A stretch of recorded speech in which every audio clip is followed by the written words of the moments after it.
Some call me Steve, Dad, husband, or friend. Others might call me boss, coach, or mentor. Today you can call me the Leadership Hacker. Thanks for listening in, I really appreciate it. My job as the Leadership Hacker is to hack into the minds, experiences, habits and learning of great leaders, C-suite executives, authors and development experts so that I can assist you developing your understanding and awareness of leadership. I'm Steve Rush and I'm your host today. I'm the author of Leadership Cake, I'm a transformation consultant and leadership coach and can't wait to start sharing all things leadership with you. Our special guest on today's show is Alex Chausovsky. He's an accomplished speaker and director and senior business advisor at ITR Economics.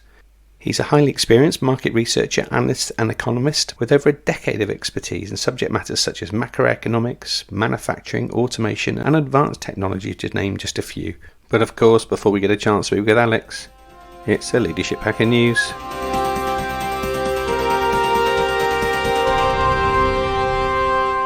In the news today, I explore leaders from yesteryear. We are incredibly blessed on the Leadership Hacker podcast, having great guests share stories, hacks and tips and ideas every week, and they're currently applying their leadership behaviours, coaching and development activities. But many of us have learned from other people that have inspired generations, and today I'm just going to choose just two who have left their legacy on this world. The first needs no introduction. Martin Luther King Jr., celebrated civil rights activist, forever changed America and the world, famously quoting, "I have a dream that 4 of my children will one day live in a nation where they will not be judged by the colour of their skin, but by the content of their character." Very few Americans are as celebrated as Martin Luther King Jr., the Baptist minister and social activist who led the civil rights movement in the United States until his tragic death in 1968. As an African American born in the rural South in 1929, he faced an uphill battle with his life. Growing up in Atlanta, Georgia, the young Martin was considered a precocious student who paid little attention to his studies and found great discomfort in religion. That all began to change though in his junior year when he took a Bible class which renewed his faith, and by 1948 he'd earned a degree from Morehouse College before moving to the Crozier Theological Seminary in Pennsylvania. It was at Morehouse College that Martin Luther King opened his eyes to the racial inequality and took to action. Following years of successful civil rights activism, he and 61 other activists founded the Southern Christian Leadership Conference in 1957. 2 years later, he visited Mahatma Gandhi's birthplace in India, which emboldened him to continue down the path of peaceful activism. And on August 28, 1963, Martin Luther King Jr. would leave his mark on American history by the delivery of his famous "I Have a Dream" speech. King had such a profound impact on American race relations that his efforts resulted in the passage of the Civil Rights Act of 1964, which authorized the federal government to desegregate public accommodations. The same year he received the Nobel Peace Prize. He'd continue his activism until his assassination on the 4th of April in 1968. And his assassination was a tragic end to a remarkable life. He proved, just like Gandhi, that non-violent protests can influence tremendous change. Nearly 50 years after his death, his legacy is stronger than ever. The third Monday of every January is Martin Luther King Jr. Day, and now an observed federal holiday in the United States. Saint Teresa of Calcutta, or Mother Teresa as we now know her, has left an unforgettable devotion to help the world's poorest and most impoverished and vulnerable people. Her remarkable leadership was even powerful enough to cut across enemy lines, a strength clearly exemplified during the 1982 siege of Beirut. Mother Teresa managed to broker an exemplary ceasefire between Israeli army and Palestinian guerrillas to rescue 37 children trapped in a frontline hospital. She then travelled through the war zone alongside Red Cross workers to evacuate the young patients. So what was it that inspired Mother Teresa's tireless drive to help others?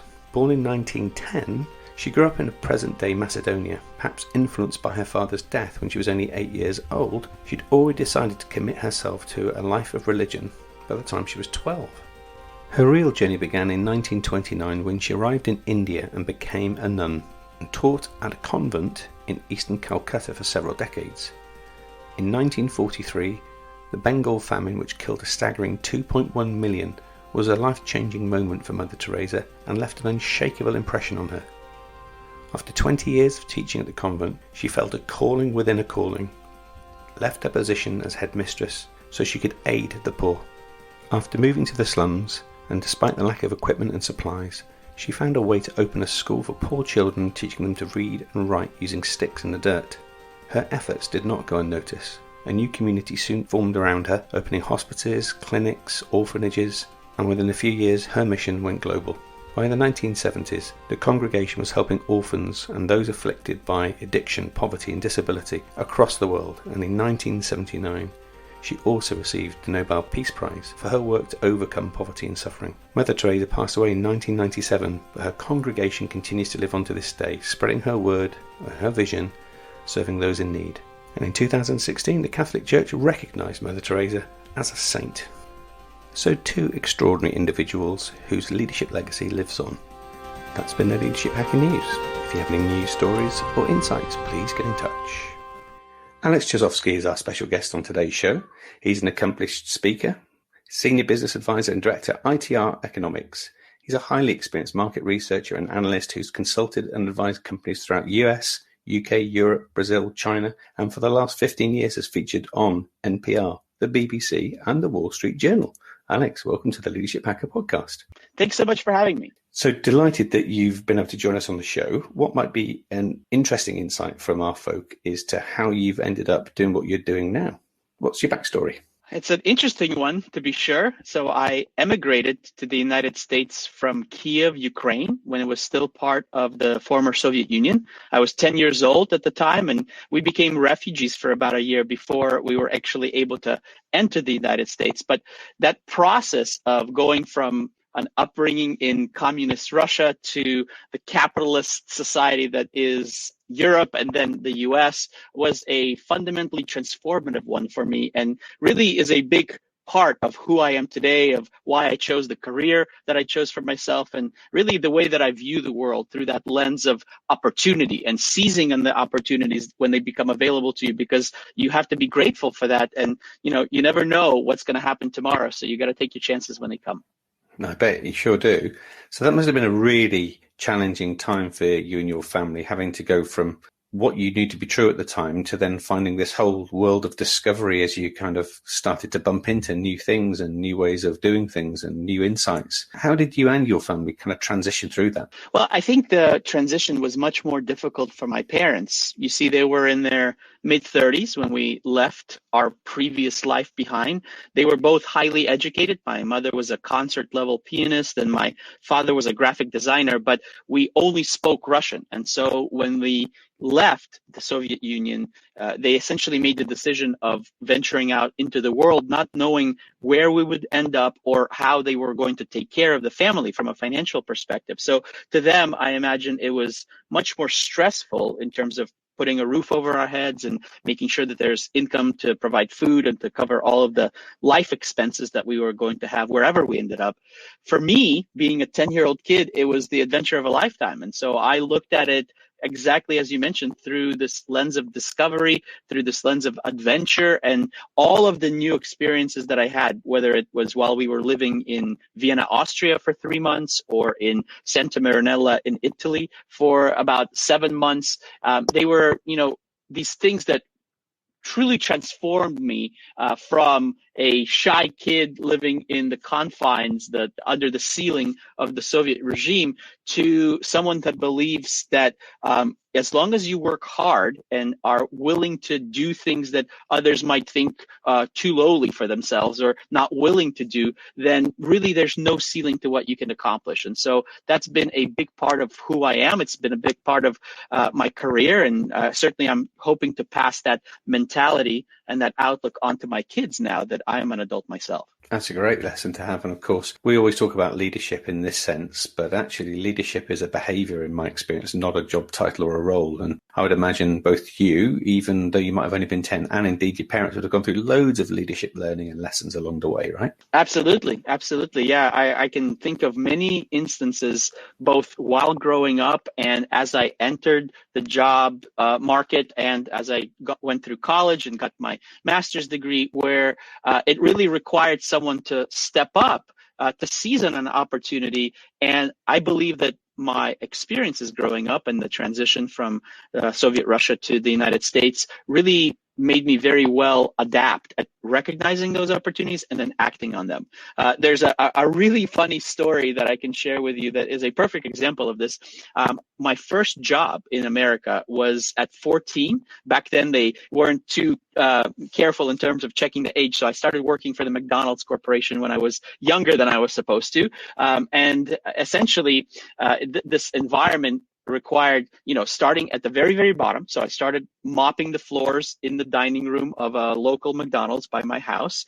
And then I eventually rose through the ranks, went to work on the fry cooker, then on the grill. And eventually I was able to get to the peak, the pinnacle, if you will, of the McDonald's career as a young person. That was front register. There was a particular Saturday where we were going to have the owner of the McDonald's franchise coming in to check on the store. And so that morning, the manager really kind of fired up the team. They said, we really have to be at the top of our game. We have to make sure that we are presenting the best face forward to make sure that the owner of the store is happy when he comes in. So through a various series of events, we had a very unfortunate incident happen on the playground of the McDonald's about half an hour before the manager got there. And it was a terrible mess that nobody was willing to step up and clean up. But I recognized that opportunity, knowing exactly what was coming down later that afternoon. And I volunteered. It was certainly not a pleasant experience, but I got through it. And as a result, the franchise owner, when he actually came into the store, he immediately recognized my willingness to go above and beyond and promoted me to assistant manager at the tender young age of 14. So it was a major development. As you can imagine, I did not present a severe authority figure as a manager at 14, but the great part about it, and the thing that I look back very fondly, was that as a manager at McDonald's, you have the ability to give out free food. And so I immediately became the most popular kid in my high school because everybody wanted to be friends with me so that they could get free McDonald's. And all of that was me recognizing that opportunity that presented itself, and then being willing to do what others weren't willing to do in order to capitalize on it. So that was a great life lesson for me. And I think it should be a lesson to anyone thinking about what it takes to be a leader. Is you have to be willing to do the thing that you're asking your own people to do, right? And that's a key element of having the team behind you and motivating and inspiring people to rise above and beyond just the baseline of expectations. It's a brilliant story. I love it. And one that you've now actually, ironically, turned that spotting of opportunities, as you called it, into a career. That's exactly right. So your focus now at ITR Economics is spotting opportunities. Just tell us a little bit about the work that you do with you and your teams across ITR Economics today. Yeah, it's exactly right, Steve. We spot opportunities for various industries. We spot opportunities for companies, and we help them capitalize on those opportunities. So it all revolves around what we call business cycle analysis. Most people look at GDP and other economic metrics as raw values, as the value of economic activity and so on. We look at it from a rate of change analysis, and leveraging our calculations and our proprietary methodology. What we're able to do is predict for businesses the next low point and high point in their business cycle. And then we're able to turn those into opportunities by advising companies to be aggressive and invest during those business cycle lows when they might not be so busy and might be able to take advantage of some other people's pessimism and lower prices, and to ramp up ahead of the marketplace, therefore positioning themselves to take advantage of the growth opportunities of the future, to gain market share, and to really separate them from their peers. At the top of the market cycle, what we're able to do is prevent or mitigate the downside pressure. As we look towards the future and use our forecasts, we're able to help companies tighten the belt, make sure that they don't overcommit themselves or overextend in terms of capital investment and spending activities. And as a result, we have many clients that still to this day, for example, thank us by sending us these massive Christmas baskets at the holiday time to say, if you didn't tell me about the Great Recession of 08-09 as early as 2006, we would not be in business today. And so that's exactly what our methodology is all about, is being ahead of the curve, using our rate of change analysis and leading indicators to help companies identify those opportunities and then help them act on those opportunities when it's prudent to do so. Given the shift with the pandemic hitting us all now, isn't it pretty much impossible to be an economist now?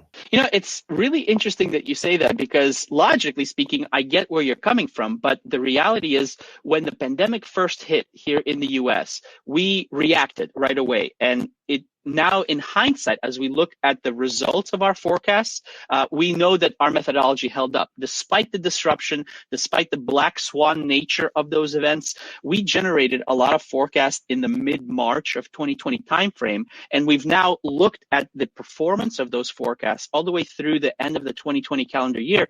And for a vast majority of our macroeconomic series, things like industrial production, housing, retail sales, employment figures, we even forecast foreign indicators like GDP and industrial production in the UK, in Europe, and China. And the accuracy ratings of those forecasts, meaning how close to the mark were we able to come, are all in excess of 96%. So 3 quarters out, with the uncertainty and the unpredictable nature, not knowing really how the pandemic was going to unfold, our reliance on leading indicators and our proprietary methodology really held up. And now with hindsight, we can say with confidence, we were able to help businesses cut through the noise, separate the wheat from the chaff, if you will, and really be able to have that clarity that they needed to make decisions into the future with confidence. And we certainly have a lot of happy clients that are very glad that they listened to us back during that second quarter of 2020 when nobody really knew what was going to happen. That's so interesting. And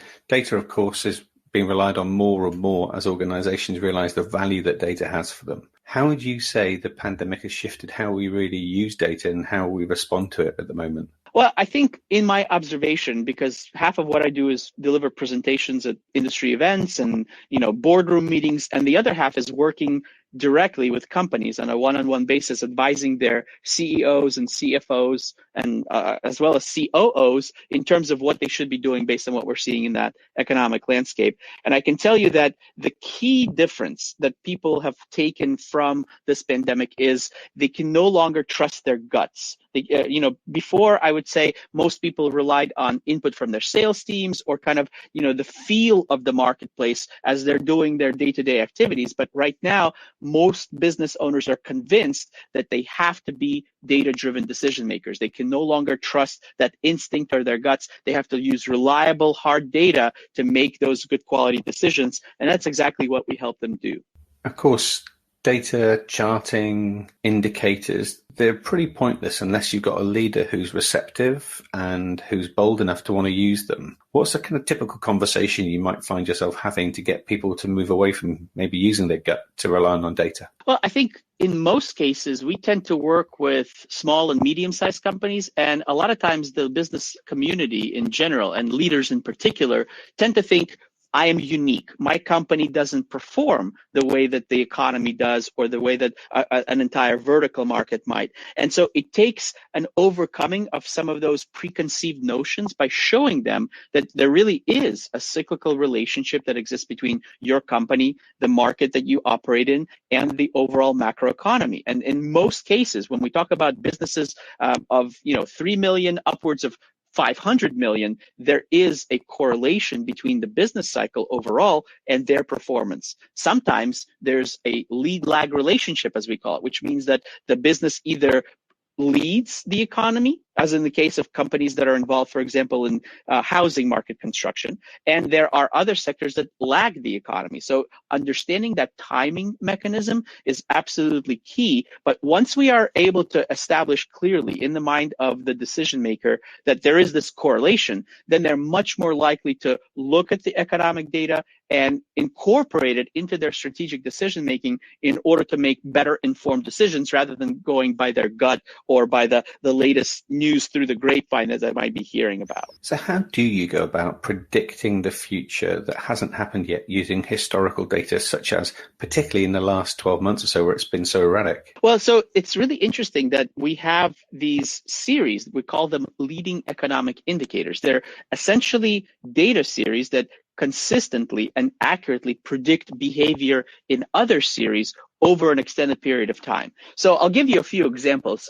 We typically look at the economy from the industrial perspective, from the business to business perspective, rather than the consumer perspective, because most of our clients are manufacturing companies, they're construction companies, they're service providers. They're not companies that deal with selling directly to the consuming public. Now, we do have some clients in that space, but the vast majority of them are industrial companies. So our benchmark for economic performance is typically industrial production.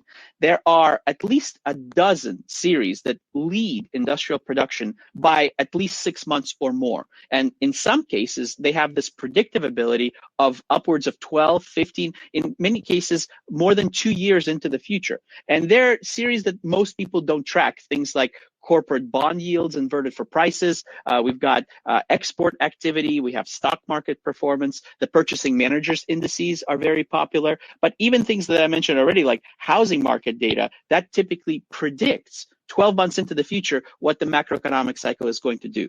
So to give you a specific example here, right now, what we've been tracking in the US is extremely robust rise in housing market activity. Because of its 12-month lead time, we can say with confidence that there's going to be rise in the US Industrial Production Index all the way into early 2022 based on what we've seen in that housing market data so far over the last 12 months. And so there was disruption. Don't get me wrong that the pandemic clearly disrupted previous trends, but the leading indicators immediately picked up on the new direction, and we were able to forecast when the next low point is going to be, how severe the decline was going to be, and then when that rising trend was going to begin. And now that we look back, it's exactly played out as we expected. We knew that there was going to be a business cycle low in the first quarter of 2021. That's exactly what has happened, and we are now gearing up for that rising trend. And the leading indicators predicted it many months ago. And I guess what you're talking about in terms of leading indicators, that's just another way of thinking about the economics that are happening now, and then all of the supply chains that feature into what you think is going to happen, right? That's exactly right. Yeah, a leading indicator is, very simply put, a series that has historically been able to predict what a different series does. So when you think about, for example, corporate profits is a really interesting one to think about. Corporate profits, as companies recognize profitability, then they then turn around and spend that money on machinery, on equipment, on new buildings. And so if you look at non-residential construction, for instance, like office buildings, they typically lag the economy by about a year because companies first recognize profits, then they allocate those profits to spending, and then a year later they're buying a new building or investing in the construction of a new office tower or a warehouse or something like that. So that's what I'm talking about, is these series historically are able to predict what other behavior is likely to happen down the line, and we're able to leverage some of those insights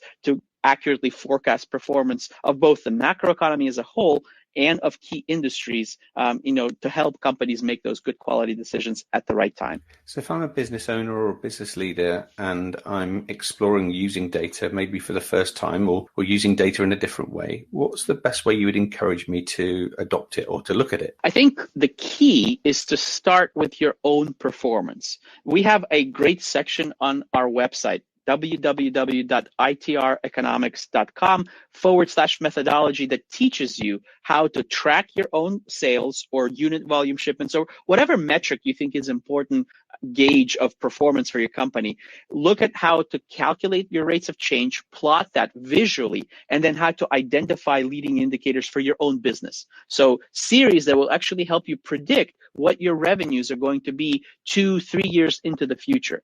And it's really, really important that you do this on an ongoing basis. So most companies already calculate the growth rates once a year. They'll take a look at their overall performance for 2020, for example. They'll compare that to 2019's performance, and they'll calculate a growth rate. And then they'll make a lot of key decisions based on that number. But the reality is that number changes throughout the year. And you have to stay on top of those changes to identify shifts in your own business cycle, because those shifts come with changes in your decision making and in your actions. So the key thing is getting access to good quality data for your own business. Most companies use monthly sales as a barometer of their performance, and then plotting that as rates of change, tracking their performance over time, and then leveraging that in conjunction with leading indicator input to be able to predict business cycle turns, and then connecting that to the decisions and the actions that you take as a manager and as a leader. That sounds like a really neat approach, actually. I really like that. But suppose if I'm not leading a business or and I haven't got all of that kind of economic data, what about some of the practices and principles that you have experienced that I might want to adopt locally with my team? Any ideas? Well, I think, a key part of leadership for me, and I've worked with a lot of different organizations over the last 2 decades, and one of the things that I see as a consistent measure of success and a reflection of success in businesses are business leaders that are transparent and very direct with their employees. I think a lot of times, especially in larger organizations, you tend to want to hold your cards close to your chest as a business leader and as a key decision maker. And the companies that are more transparent, that get more buy-in from their employees right off the bat and have a partnership rather than the traditional employee-employee relationship, I see outperform the rest of the market time and time again. And so I think it's that element of it, is remembering that you hired these people for a reason. You think they're talented, you think they're smart, you think they're bringing a lot to the table. Be honest with them, be transparent with them, and make sure that you help them see that your fortunes are tied together. As the business does, so will their performance likely do. So the better they can contribute to the vision, the goals of the business, the better along their own path to success they're able to come. And that makes all the difference, in my opinion. And data, of course, people think is a physical numbers metric, but actually data is observations, environment, how people are thinking and feeling, how often we might want to check in with them as to how they're doing, whether we do pulse tests or employee surveys or just ask people. That's still data though, isn't it? Absolutely. It is information, it's inputs that you should be incorporating in your decision-making process. And, to your point, a lot of times the people on the front lines in your organization are going to have brilliant ideas about how to drive the business forward, whether that's new product development or customer relationships that are either excellent or under strain. You have to be able to give people a platform to feel comfortable in communicating that, not only to you as the business leader, but up the chain of command throughout the organization. And if they're able to do that, if they're empowered to be able to talk honestly and openly about all of these things, even if they may be somewhat negative, like identifying the challenges and the problems that exist in the company, I think those types of organizations are positioning themselves to have a lot of success into the future. I agree. So this part of the show, Alex, we get to spin around and start to hack into your leadership mind. And I'm going to ask you firstly to distill all of your lessons of working with great people and leading others, to distill your top 3 leadership hacks. What would they be? Well, I think I've touched on some of them already, but I think it's that transparency and the being open to change, I think, is a very critical part of a successful business leader. You have to be willing to recognize that just because you've been doing something a certain way for a long time, that doesn't make it appropriate for today's marketplace or for the way things are unfolding around you right now. So you have to be willing to recognize that change is a constant part of the way that you do business. I think the second part that I mentioned earlier is you have to be willing to do the things that you're asking your own people to do. They have to know that you're willing to get into the trenches with them. And then you wouldn't be asking them to do something that you wouldn't be willing to do yourself. And I think the last thing that I'll mention that is probably the most important one from my perspective, and this is being totally transparent with you from observations that I've made at the various companies I worked at. I've worked in banking, I've worked in marketing for a telecommunications firm, I worked in sales, selling computers at a major technology company. Now I'm in this market research / consulting world, and that is people behave the way that you incentivize them to. And a lot of times business leaders don't see that connection, or they fail to incentivize people to get the right kind of behavior out of them. But that's, I think, probably the biggest driver of your employees' morale and behavior is if they feel incentivized and rewarded for getting the kind of results that you want for your business, then they're going to do everything that they can to get you there. If they don't, then I think you're going to find a lot of people kind of default to this cruise control mode and they just do the bare minimum. But if you give them a reason to behave in a certain way, you're going to get that best performance out of them. So I think that that's the most important one. It also has the effect that could be impacted negatively. So if you incentivize a workforce, and if you look back to the banking crisis as an example, where highly incentivized sales forces maybe sold products that were not necessarily appropriate, the same lens applies, doesn't it? So, incentivizing people could be great and get great results if it's the right thing. But if you don't do it right, then unconsciously you create the wrong behaviors as well. Yeah, it's exactly right. I mean, you don't have to go all the way back to the crisis to see that happen. Wells Fargo recently, with all the extra accounts that their reps were opening for people. Right. Yeah. And Volkswagen in Europe is another great example of the the diesel emissions. That's right. Yeah, remember that. Yeah. Fraud that was going on there. So there are numerous examples of the negative implications of disincentivization or incentivizing the wrong type of behavior. So next part of the show we call Hack to Attack. So this is where something in your life or your work in the past has happened and it was an adversity, but as a result of it, you now have learned from it and you use it as a lesson in your life. What would be your hack to attack? I think you have to put yourself out there. You have to open yourself up to failure in order to succeed down the road. I feel like this resiliency that a lot of immigrants bring to the table is a result of multiple failures throughout their lives. And the difference being that they have no choice but to bounce back from that. There's just no other option. And so I think recognizing that failure is a part of the growth that you have for yourself as a leader, for your organization, and for some of your employees it's a very important component that needs to be proactively addressed by business leaders. Some of the biggest breakthroughs come on the back of failure. And so I think that, not only being willing to fail, but also having that resiliency to bounce back from failure, those are going to be absolutely key to success onward into the future. It's a really neat reframe, actually, because we talk a lot in corporate world these days around diversity and inclusion. But I wonder how many have actually made the direct correlation to families who have fled adversity, have had to go through real challenge. And, you described that journey with your parents coming into numbers of different countries before arriving in the US.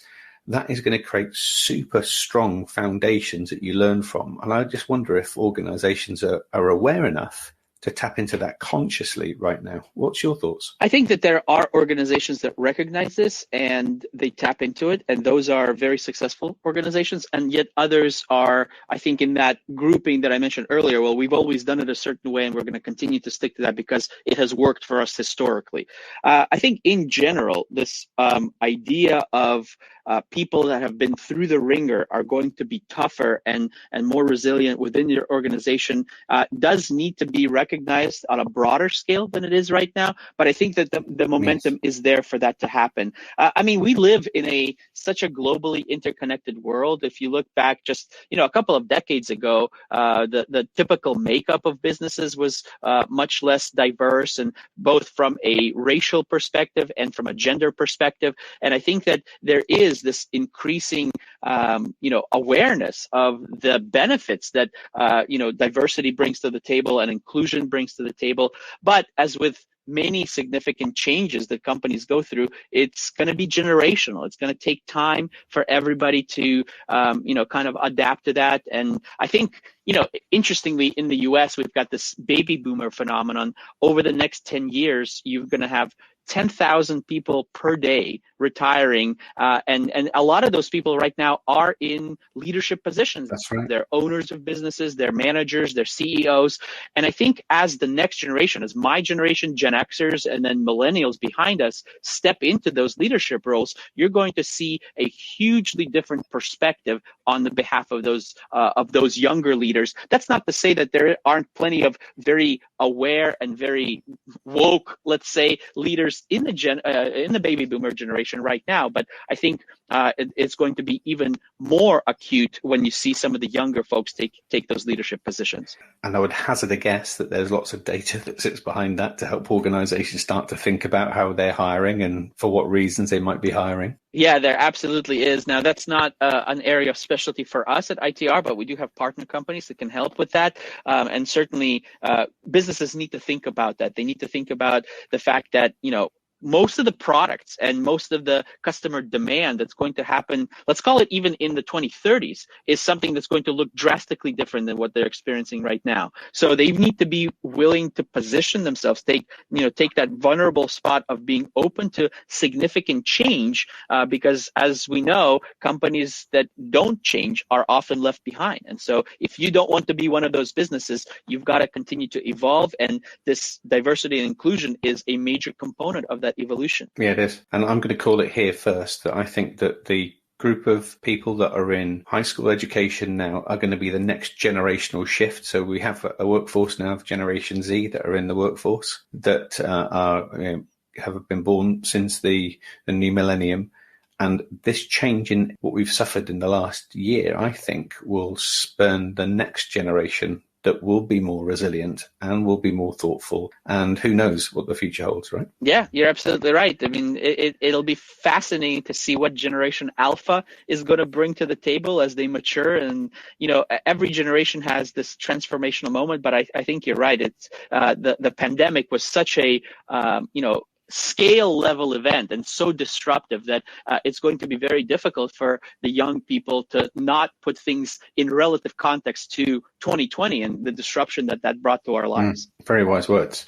So the last thing we get to do with you is give you an opportunity for a bit of time travel. And as a Gen Xer myself, this is going to be an opportunity for you to bump into your 21-year-old self and give them some advice. What would it be? The advice that I would give my 21-year-old self is be more aggressive with investing when you are younger. I think whether that involves buying your first house when you're younger and signing up for a 15-year short-term mortgage and then enjoying the benefits of that as you get into your late 30s and early 40s, kind of the mailbox money, as we call it here, in terms of becoming a landlord. Diversify your wealth and your income flows by investing in your retirement portfolio as early as you can, as aggressively as you can. And all of that, I think, is focused on this concept of live below your means. I think that a lot of young people that are born into some level of privilege, it's such an alien concept to them that, they allow this lifestyle creep to follow them throughout their career. As you start making more money into your 30s, into your 40s, you just continue to keep up with the Joneses. You try to get that BMW, or you buy the bigger house, or you go on the fancier vacations. And I think that's something that is missing the big picture, which is you want to position yourself to be in a place where you can choose what you do, and becoming independently financially wealthy, whether that's rich or just stable enough to say, no, I don't want to do this thing, I can have other options available to me. That's the advice that I would give my younger self, is be more aggressive in those terms. As far as, in your early days, set a culture and a behavioral pattern that you live below your means and you socket your money away, and then be aggressive with that savings. Don't just let it sit there in an account. Put that money to work, start a business, buy that property, invest in the market, and let the compound interest work for you over time. I think that's a really important notion that many young people don't understand. Yeah, I'm with you. So, Alex, you're such a fascinating guy. I've really loved chatting with you. You've got a wealth of knowledge and a wealth of experience. For our listeners who want to connect with you and learn a little bit more about the work that you do with ITR Economics, where's the best place for us to send us? Well, you can certainly check out the website that I mentioned earlier, www.itreconomics.com. We also have a social media presence on LinkedIn, on Facebook, and Twitter. My personal Twitter handle is at Chausovsky, so my first initial last name. Certainly would love some of your listeners to follow me. We're always putting out free content, blog posts and podcast episodes and opinion pieces and anything that's designed to help people cut through the noise and make good quality decisions at the right time. So I would certainly love to engage with your audience on any of those channels that are available to them. And we'll help you do that by putting the links in our show notes. Wonderful. Thank you so much. Alex, it's been super talking, and thank you for coming on our show and sharing your wisdom and your lessons learned. And here's to the prediction of getting out of the pandemic and developing our thinking and our behaviors for the future. So thanks for being on our podcast show. Absolutely. Thanks for having me, and I hope we get to do it again soon. You're very welcome. Take care. Thanks, Alex. I genuinely want to say a heartfelt thanks for taking time out of your day to listen in too. We do this in the service of helping others and spreading the word of leadership.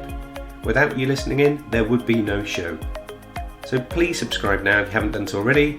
Share this podcast with your communities and network and help us develop a community and a tribe of leadership hackers.